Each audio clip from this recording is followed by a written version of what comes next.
Raise your hands if you think modern gaming is cooked. Hi guys, it's Mandy from Mandyleeplays, and in this video, I'm going to go over all the negative things that have come out of modern gaming as of late. I always tend to want to see the bright side of everything, but there hasn't been any bright side news yet, so here we are. There has been a lot of things pertaining to the gaming industry, gamers, discourse, that has really gotten me in such a sad mood. So anyways, let's start the discussion of why modern gaming is cooked, and towards the end I'm going to do a can it get better portion, so it's not all negative. But before we start, please leave a like button if you end up liking the video, would appreciate it, and also subscribe if you're not yet subscribed, and hit that hype button if you want to. Alrighty, let's dive right in. So a lot of things have been happening behind the scenes when it comes to the industry, and I'm scared this might be a symptom of a bigger problem. So the first symptom of this big problem that's plaguing the game community is price increases. The new standard is $70, and at some point Nintendo thought it was a good idea to put Mario Kart World for $80. What are we doing here? We have lost the plot. But what really brought on these feelings is Sony increasing the price of the PlayStation 5, which is something I haven't seen in my lifetime. I've grown up with consoles that get cheaper as time goes on. Never have I ever had a console bump up in price. But this is not only Sony. The Switch 1 actually got a price increase too, which is insane. So you could go buy a Switch 1 with the OLED screen for $350 to $400. And yes, it's the more cheaper console of these price hikes. That's still a tough pill to swallow. There have been subscription services that's been running amok for a while, and some companies have the audacity of raising the subscription prices, because why not? I thought consoles were supposed to be the budget option compared to PC, but now they're like rivaling each other. It's like, what the heck happened here? And the same has been going for building a PC. They're not as cheap as they used to be anymore, especially how much RAM prices are going for. And it's sad to see that the gaming hobby is becoming more and more expensive, where some people say it's a luxury nowadays. This is getting pretty crazy, but it's not just the consoles, because you see, the games themselves are getting a price increase too. Of course, we all know that the standard now is $70 opposed to $60. Some games go for $80. Now for the games, it's probably because the development budgets are really big. Some games from a AAA company go into the 9 figures range, and more companies are spending a lot of money on marketing, which could benefit, but it could just be a waste of money if they don't do it right. Everything is kind of ballooning. That's why I honestly think that indie games are faring the best in this situation, because they don't have these big budgets. They could just make a game. But you know, AAA games are different. And then we have Nintendo, because they're so quirky. They introduced this variable pricing where they get to decide how much money is one game worth, and not all their games are going to be priced the same. And the most iconic way that they did this is to drop Mario Kart World for $80. And to some extent, I get what they're trying to do, and with the new Yoshi game, they did the variable pricing, but I really don't know what they think is a good price or not. It's like, surprise, this game is more expensive than the others. And to this day, I don't know why Mario Kart World is $80. And plus, Nintendo lowering the cost of digital games, which honestly, that's a good thing, but in turn, raising up the price of the physical games, which is not a good thing. But on the other hand, I do know that RAM prices have gone through the roof, and GPUs are very expensive nowadays. So to a certain extent, yeah, I feel like that's a big contributor to what's happening, but at the end of it, I feel like corporate greed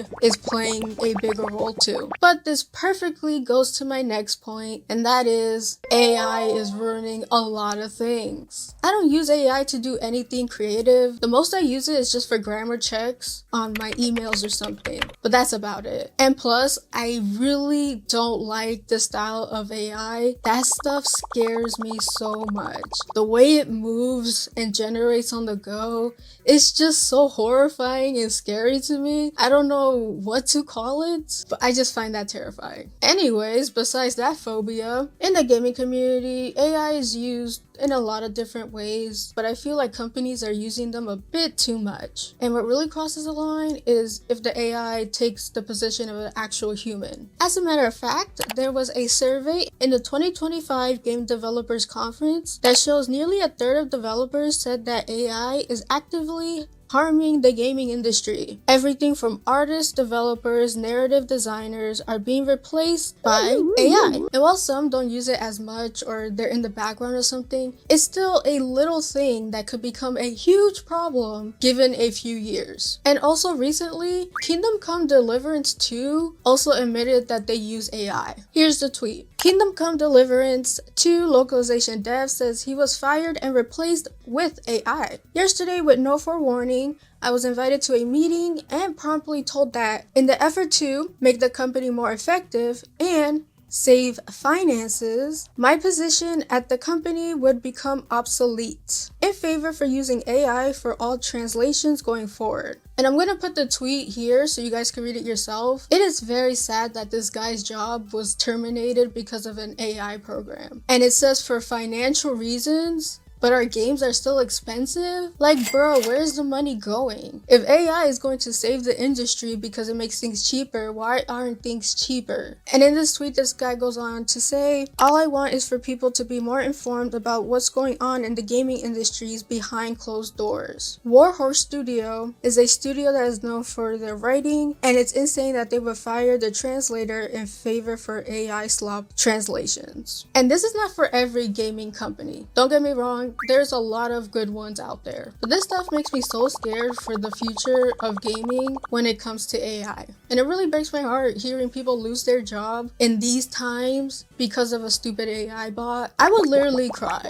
Like, I hope Homedew finds another job at a different company that treats him right, because that's really sad. And some companies are replacing artists because why not? Because AI art is known to be very beautiful. AI art is legit creepy as heck.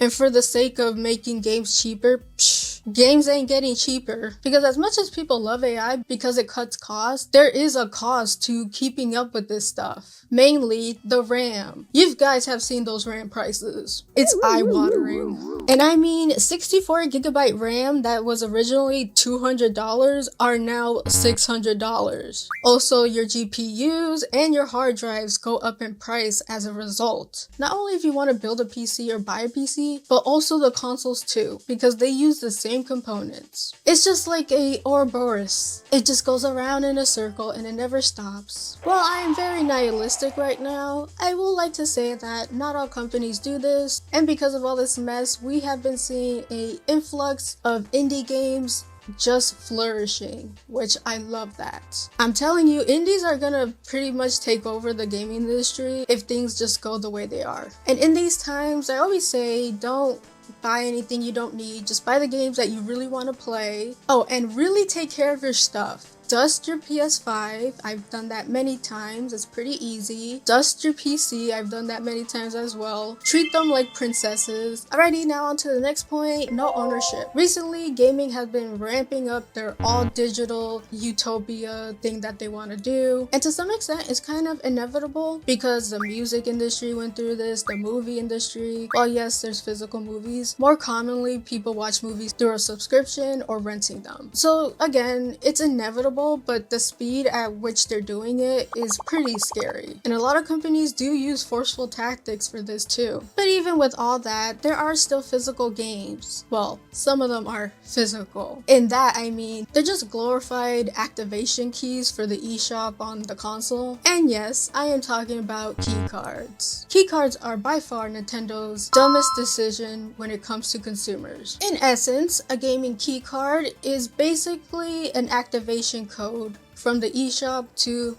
download the game on there. Although you could trade them in, which is the only good thing about a keycard. And just to make it clear, I'm not attacking anybody who enjoys a keycard game. Like, honestly, I don't blame the people who buy them. I blame Nintendo and the developers who like them. Well, why are keycards the way they are? Well, basically, Nintendo is the only company who is using the cartridge system, and the Switch 2 uses a more expensive cartridge, but it could also use a regular Switch cartridge, but the bigger ones are more expensive. That's what matters. So a lot of third-party devs don't want to pay for the big beefy cartridge, So in turn, Nintendo said, hey, here's a key card. They're not expensive and they're literally a blank cartridge. And that's how key cards were born, apparently. It's a way for third-party devs to save money. And also Nintendo, because even they understand that their big beefy cartridge are expensive because they are now charging more money for physical games, which I'll get back to in a bit. But I will give credit where credit is due. I'm glad that Nintendo found a way to make third-party devs port their games onto the Switch too. That's cool, but it comes at a cost. And where's the cost? For the consumer, of course. And it makes me sad because I love collecting for the Switch, especially the Switch 1. So many good games. And here's my Switch 2 pile. Literally tiny. And I applaud the game companies that don't go the keycard route. Trails in the Sky Chapter 2, that puppy is coming out full on the cart for the Switch 2. I think you guys have heard about it, but there's this game called Starbites or something like that. The Switch 2 keycard of that game got canceled. A lot of people think it's because physical gamers were whining and yelling when that's not the case. It's because of NIS. NIS's consumers love physical media, and that's why Starbites for the Switch 2 keycard was canceled because nobody pre-ordered it. I mean, some people, but it wasn't enough. And just to be clear, when they canceled the game keycard for the Switch 2,